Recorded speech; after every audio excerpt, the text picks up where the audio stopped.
cita-cita, tak kira hasilnya, mahu tahu dunia. Dan ku punya cita bermenara, yang ku capai perjuangannya. Manusia ada penggoda, ada digoda, ada diluka. Aku kejar impianku.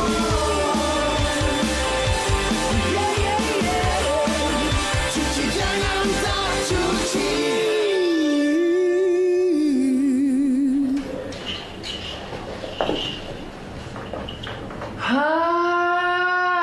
Hashim. Pakcik. Pakcik. Duduk. Pakcik duduk. Pakcik apa khabar? Sehat, Alhamdulillah. Kamu kenapa kurus? Tak cukup makan ke apa ni? Ini bukan kurus pakcik. Ini orang kata gagah perkasa, tegap sebab hari-hari senaman begini. Oh, kenapa lama tak datang rumah pakcik? Sibuk gila pakcik. Sibuk gila? Orang gila pun tak sibuk macam ni. Sebab kamu sibuk lah, pakcik datang jumpa dengan kamu ni. Ayah kamu bagi tahu yang kamu bekerja di sini. Ni pakcik ni pelanggan kamu, nak menggunakan syarikat perkhidmatan kamu ni untuk nak bersihkan rumah pakcik. Pembantu rumah pakcik Indonesia tu tak tahu ke mana perginya, tak balik-balik dah, lari apa pun tak tahu. Masalah betul lah. Tak jadi masalah pakcik. Memang syarikat kita orang ni memang cuci benda yang kotor-kotor. Jadi setakat rumah pakcik tu saya akan pastikan semua budak-budak saya akan cuci dengan bersih. Pakcik sampai datang ke sini memang nak jumpa saya, nak tanya pasal tu je kecik. Ingatnya pakcik ada bawa perkakas tembaga ni. Tak ada kedai yang sanggup nak bersihkan ni, nak kilatkan semua ni. Ini adalah harta pusaka arwah mak saya. Jumpa dalam almari dah berabuk, dah lama nak berkarat dah ni. Oh, setakat perenjis ni pakcik jangan risaulah. Sebab apa, syarikat kita orang ni memang ada krim khas untuk nak kilatkan perenjis lah. Oh, kalau begitu terima kasih banyaklah. Mana tahu kan ujung tahun ni nak gunakan perenjis ni. Cuba kamu teka siapa yang baru balik daripada London. Siapa? Siapa lagi? Siapa? Betul.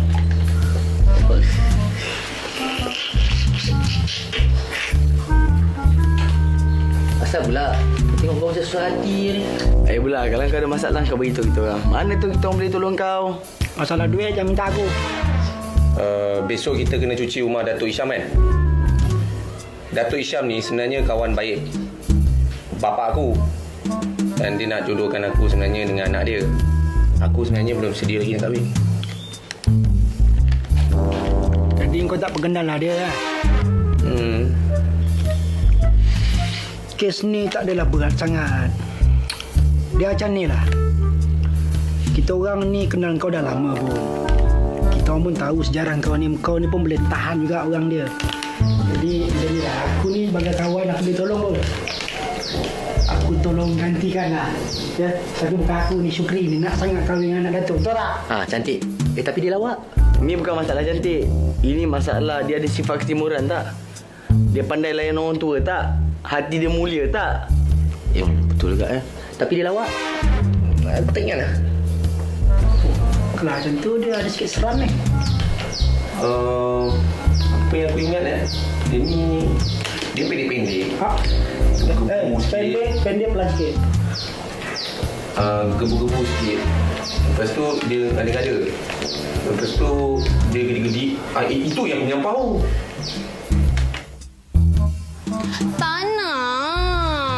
Ayah cakap bukan kahwin, berkenalan dulu. Lepas tu barulah kap Alidwin kahwin. Ayah, boleh tak Isha cari calon suami Isha sendiri? Tahu, tapi kamu dah kenal dia sejak daripada kecil lagi. Tu Isha tahu. Tapi ayah tahu tak, dia tu selalu tarik nama Isha ni. AJ Isha, kacau Isha lagi. Isha tak suka tau kat dia. Itu dulu masa kamu kecil-kecil lagi. Masa hingus meleleh lagi. Besok ayah kenalkan kamu dengan dia. Ya. Tak payahlah. Gambar tak ada. Takkanlah ayah nak simpan gambar dia dalam dompet ayah ni. Mana tahu. Ayah kan sayang sangat kat sel sebelah tu. Yang Isha tak faham, kenapa dia kena cuci rumah kita ni. Itu panjang ceritanya. Nanti ayah cerita kemudian. Tapi tak apalah. Kalau kamu tak mahu, ayah pun tak nak juga paksa-paksa kamu. Betul? Betul. Tapi orangnya kacak bergaya, lawa, berbudi bahasa, ramah, rajin pula tu.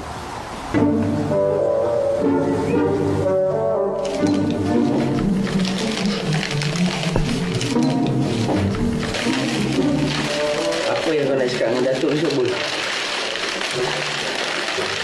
Kau cakap je lah kau tak nak. Kan senang.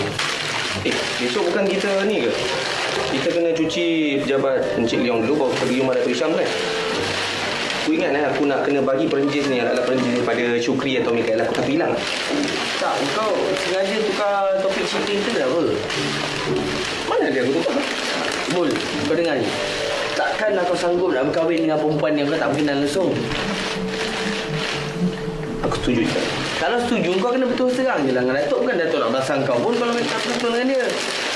Tak adalah. Aku tahulah dia takkan belasah aku kalau aku tak cakap benda tu kan. Kalau aku cakap benda tu kan. Cuma aku tak nak dia rasa kecewa lah. Kau tahu tak? Sebab okeylah, Datuk Isham ni aku sayang dengan dia tau. Sebab dia orang baik. Macam ni lah. Besok aku akan cakap, Pakcik, walaupun Pakcik kenal keluarga saya dan Pakcik kenal dengan saya dan keluarga kita ni memang rapat, saya berjanji dengan Pakcik, saya takkan keluar daripada rumah ni selagi saya tak habis cuci rumah Pakcik. Kau ni gagal betul lah, Bul. Penat je aku tunggu apa kau nak cakap. Bagi Syukri, Mikael. Cuci jangan